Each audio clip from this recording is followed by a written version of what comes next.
St Mary's the Virgin, isn't it? Yeah. Or St Mary the Virgin, not St Mary's the Virgin. Oh, St Mary. Oh, yes, of course. Yeah. Anyway, let's get it right. Yeah. Hello, I'm Richard Vobes, the Bald Explorer, and I'm sitting in a church. And I'm sitting with the lovely Matthew Holdsworth. Hello, Matthew. Hi, Richard. You may remember Matthew and I have been doing the Greensand Way walks for some time now. Yeah, about 18 months probably. Absolutely, and we haven't got very far. No, about 9 miles. However, today isn't about that. We're taking shelter really because the weather is just a bit dark outside. We thought we'd come inside. It's a beautiful church. We would show you around the church, but there really isn't that much light everywhere. We found the lightest spot. And I wanted to talk to Matthew because Matthew is in planning. Yes. What would be your role? I'm a planning officer. What does a planning officer do? So I grant or refuse planning permission for various things. So it could be from a small extension on a house to the sort of level I'm at is like a number of houses, but not the massive schemes, not Right. sort of 300 houses at once or something. That's good, because I wanted to talk to you about the massive scheme, Yeah. 300 houses, but not in your borough. No. I'm in Sussex and you're in Surrey. Yes. So, and of course, this is just your personal opinion. Yeah, but I want to certainly make that absolutely clear, because I know how tricky these things can be. So, in Sussex, it sort of kicked off on the Bald Explorer, I suppose, an interest, and in the Bald Explorer group on Facebook that we run. I went back to my childhood home in Horsham, and where I used to play, there used to be a field, well, several fields on a farm, and now there's a lot of modern houses on there. And at first I was somewhat shocked. I mean, I knew it happened because I'd been driving on the A24 past this area and seen all the building work and was aghast. And then I actually went and visited it, and I thought, oh, that's fascinating because, irritating, because the buildings they had placed there not only didn't reflect the heritage of the landscape, but had a false history put on with buildings that resembled mills and tanneries and things, which, although they were in Horsham, but nowhere near that area. No. And it's this sort of theme parking that's been going on. And of course, since looking at that, you suddenly start to become aware of all the new builds and stuff that's going on. And I wondered if you had an insight as to a bit more really about why have we got so much, and why where we are down in Sussex. It's a really difficult thing to say, why are we needing all these houses? I mean, there is population growth. Yeah. You know, there's population growth. There is a growth from immigration. More people are coming in than are going out. But apart from that, probably more fundamentally is the changes in how we live. So people will used to live all as one generation in one house. Yeah. In a number of generations in one house, and people split up and what have you. So there is a greater need for that. But I think in Sussex, the problem that we have is that you don't have the protection that, say, most of us in Surrey have, which is with the green belt, Right. which is the metropolitan green belt for London, where it's very difficult to build on. Sometimes you get bits that are taken out, and there will still be people in Surrey that will say, oh, this is awful, all this building. Yes. But it certainly isn't on a scale in Horsham, for instance. No, but and you always hear people saying that they should build on brownfield Yes. sites rather than greenfield sites, and where I used to live in Horsham, this was definitely agricultural greenfield land. With something like that, if you're a developer, it is easier to build on a field than it is to demolish, say, an old factory or something like that. So they will... Cheaper. Cheaper, yeah. There's Yes. better profits in it, simply put. In Horsham, I mean, the area that you're talking about there has been encircled, I suppose, by the bypass for... Actually, that part of the bypass has been there for years, I think. 40, 50 years or something. And in a sense, to me, it was inevitable that would be built on. However, you tend to get a natural break with those bypasses. Yes. They're now building on the other side of the bypass. That's right. I mean, somebody said to me, oh, well, you know, they will build up to the bypass and then that's it. But actually, they've been building on the other side of the bypass before, in Broadbridge Heath, before they were building those houses, because they put in a great big supermarket. Yeah. And a bridge going across to the supermarket. And you could, and the fields were still there. But of course, planning, I guess, all of that could have been bought up years ago. Quite often, they're bought speculatively by land developers, and they hold on to it. It's called land banking. Right. And it happens an awful lot. And you do get this thing called planning blight, where it's anticipated that something would happen there. So you end up, in some places, in cities, you can end up with boarded up houses, because it's all going to be redeveloped, but no one knows when. Right. And no one's living in them. Yes. Or you can have farmland which just isn't being farmed, and then becomes derelict. Yes. In itself like that as well. I mean, the other thing in Sussex is that we have a number of areas that you can't build up on. Yeah. Because you've got the South Downs, and then there's the AONB, Area of Outstanding Natural Beauty. So there's the High Weald Area of Outstanding Natural Beauty, and I think there are some others as well. But if you take the Horsham district, yes, pretty much the bottom third, or the bottom quarter, is all National Park. National Park is really hard to build on, yes, generally speaking. A lot of loopholes and things you'd have to jump. Yes, yeah. I mean, there is stuff that you can do, but generally speaking, if it's a national park, that's about as hard or tough as legislation to get past to build anything big. Right. And also, it's quite hilly. Yes. And so Yes. it's just not practical to build on. You've also got the High Weald, part of which comes into the Horsham district, so St Leonard's Forest. Again, that's owned much of it by the Forestry Commission, and is also AONB has a similar protection. In planning terms to that. So you're squeezing where you can build into smaller areas. Absolutely. And then you're also squeezing it a bit again because they're trying to keep it to the main transport routes. So the A24, the A23. The A264, the A29. So you've got what's happened in Billingshurst and Pulborough to a lesser extent down that route. And then you've got Southwater famously, yes. With the explosion of housing there from the 80s onwards. Yes. And then that potential for the new one round by Buckburn Crossroads. So when they do all of this, so many of these housing estates, they're putting in houses, they all look the same, of course, because it's going to be far easier to have one or two designs than more.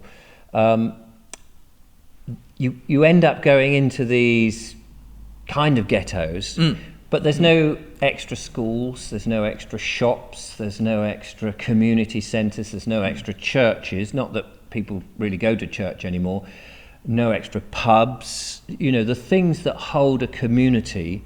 If you're putting in 600 houses, it's almost as if it's like the out-of-town shopping centres, that suddenly it's an out-of-town housing estate. I think as a planner, that is something that, we look at it, and if a development for 500 houses came along that was on the side of a particular town, and the starting place is like, well, we need a new primary school. We will need a new a set of shops, a couple of shops. They wouldn't be like they used to be, sort of a whole parade of 7 or 8 shops, because they won't get filled. No.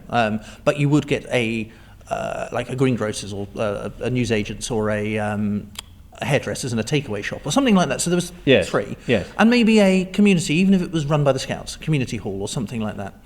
The trouble is government legislation. Now, this is, in my opinion, there's a thing called the National Planning Policy Framework, the NPPF, which has, in my opinion, is geared up to the developer more. Right. So they can submit viability statements that say, well, if I have to build a school and if I have to build a set of shops, that's not being used for houses.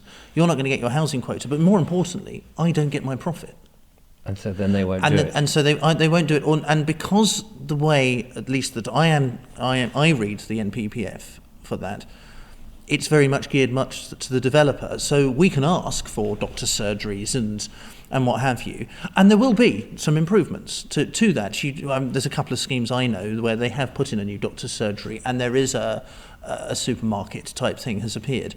All these are very heavily reliant on the car as well, which is another matter. Yes, that's the thing. Because they are away from the main hub of the town centre or the larger schools or whatever it is. Exactly. And it's exceptionally difficult, for instance, even if you build it by a railway line, to open a station there. That's very hard. If there's a station within walking distance, that's great. I mean, that's where, say, somewhere like Billingshurst it works, because people can commute into London. Yes. Billingshurst still has a village centre, with a number of shops, and already has that infrastructure there. It's when it gets overwhelmed because the doctor's surgery suddenly has another 1,000 houses to look after Yeah. and doesn't get any improvement in the doctor's surgery. But these new, I mean, it seems, certainly in Sussex, where I am, it seems that you can go, I don't know, every 8 to 10 miles and you will pass a new housing Yeah. development. And it doesn't matter which direction you, well, obviously not too far south because you'll be in the water, in the sea. And then that means all those housing developments, which, as you just said, are reliant on the car, those cars are going onto the main roads, which you can't build any more main roads. Yeah. You can only build the arteries to feed those main roads, are just going to get busier and busier. Yeah. And the land is being gobbled up, etc. But that's now. Yeah. What's the bigger picture if we've got this so-called growing old generation that we seem to say that we must have more immigrants coming in to look after and do the work because we're all getting too old and we're not having enough younger people to do the stuff?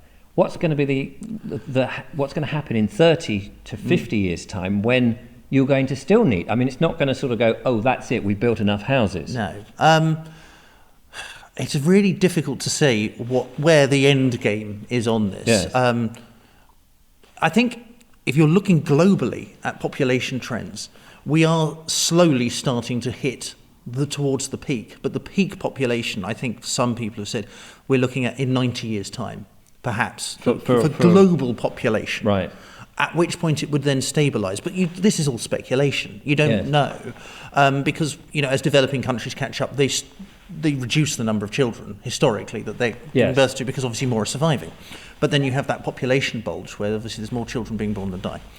But you're never going to take away what's been built on. No, and that's very difficult. I don't know, for instance, what's happened in Japan, which is suffering from a population decline, because they're having fewer children and they've got a very old population, generally speaking. But you're right, once it's built, it's very hard to return it then back to countryside. Well, we don't need that development anymore. No. Although, I suppose there are cases where there have been mills up north and they have knocked them down and turned them into country parks. That's true. Yes, you do get things like that in industry and Southwater Country Park is a good example of that, I think, isn't it? But generally, because people own those homes, you'd have to buy them all off them again. Yes. Or you're left with something like in the States, you've got Detroit, which has got miles after miles of derelict housing because people have moved out of Detroit. Yes. And they've moved elsewhere. Obviously, the State's a different thing, but it is just derelict. It is a conundrum, and there's no clear answer to it, because obviously people need somewhere to live. People are living more on their own. People seem to like to do that. Or, the family unit is a rare and cherished thing now. The only solution I can put forward for the UK that would help, I think, is the decentralisation of the South East and London. At the moment, we rely so heavily on London for everything that seems to be going on. And I think if there was more work, more industry elsewhere, and industry could be anything. I'm not just saying mining. I mean, you're looking at technology firms and all the rest of it, into other parts of the country, so that the building everything is pushed into the southeast, and not into other parts of the country. I think if we did that and we decentralised, we moved out of relying on London for everything, that would solve a lot of pressure on the southeast. And then those communities up in the north, which are suffering from a lack of investment, a lack of opportunity, they would have more people coming in, which would keep their facilities open, would help produce jobs, in the building of those houses and the infrastructure that we needed, as opposed to it all being a sort of a drain and the London sucking everyone in. Well, my concern, and obviously on my channel, is because I'm interested in heritage, landscape and nature, and all of this building, as much as it may well be needed, it's affecting all of those things. Yeah. And as you say, if one can spread it from the southeast further north, there's now, because you don't want people to get very upset at the notion that suddenly, the Peak District is suddenly going to have all of that. Of course, it's not. But it needs to ease the pressure, because it's going to get to a point where it is just bursting. Yeah, and I think you've got in the northeast of England, I think the latest report showed that there are 50,000 empty houses. So you wouldn't necessarily even have to start building for a Right. while, because that's 50,000 houses which are being built down here, which could be built up there if there was the infrastructure, the jobs, the need. It's a lovely place, part of the world, northeast of England. Yeah. There's no reason why No. in that sense. You've just got to get the employment up But there's- there and, you- and some form of industry. Absolutely, yeah.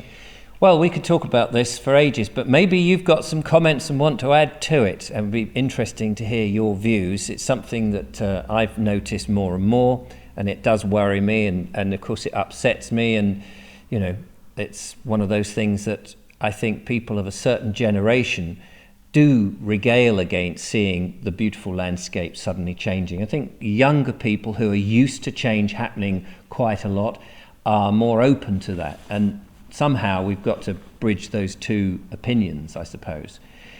But we are where we are. So thank you very much, Matthew. No problem. Interesting that we're doing this in a church. Yes. But there we are. At least at the moment, most churches are fairly sacred and they're not Yes. going to be knocked down. But some get turned into housing. That's another issue. Thanks very much for watching. Don't forget to follow, like and subscribe. Matthew and I will be out again, hopefully fairly soon, on Hope so. brighter weather. Yes. Carrying on with the Green Sand Way. But in the meantime, thank you very much for your professional No opinion. problem. No problem at all. Take care and bye-bye. Bye.